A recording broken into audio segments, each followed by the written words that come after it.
Welcome to my one போட்டிக். எனக்கு பியூட்டிஃபுல்லான காட்டன்ல with லைனிங்கோட சூப்பரான சைட் ஓப்பன் குர்த்திஸ் அரைவல் ஆயிருக்கு. ஸோ ஃபர்ஸ்ட் டிசைன் பாருங்களேன், ரொம்ப அல்டிமேட்டான ரயான் காட்டன் ஃபேப்ரிக்ல சூப்பராக கொடுத்துருக்காங்க. ஸோ உங்களுக்கு வித் லைனிங்கோட வந்துடும். பியூட்டிஃபுல் கலருங்க. நெக்ஸ்ட் பிரிண்ட் பாருங்க, சூப்பரான கலம்காரி டிசைனில் கொடுத்துருக்காங்க.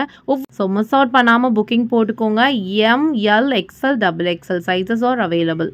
நெக்ஸ்ட் கலர் பாருங்க, அழகான ஒரு மரூன் ஷேடு சூப்பராக இருக்குங்க. பிரிண்ட்ஸில் செம்மையான கலெக்ஷன்ஸ் வித் உங்களுக்கு லைனிங். நெக்ஸ்ட் கலர் பாருங்களேன், பியூட்டிஃபுல்லான ஹை காலர் நெக்கில் கொடுத்துருக்காங்க. சூப்பரான பிரிண்ட்ஸ். உங்களுக்கு டெய்லி வேர்க்கு, ஆஃபீஸ் வேர்க்கெல்லாம் ரொம்ப ராயலாக கம்ஃபர்டபுளாக இருக்கும். ஸோ இன்ஸ்டாகிராம் டிஎம் பண்ணிங்கன்னா டிஎம் ரொம்ப ரிப்ளே ஸ்லோவாக இருக்கும். ஸோ வாட்ஸ்அப்பில் பண்ணுங்கள், இமீடியட் ரெஸ்பான்ஸ் இருக்கும் உங்களுக்கு. பாருங்கள், பிளாக் கலர், வாவ் சூப்பராக இருக்குது.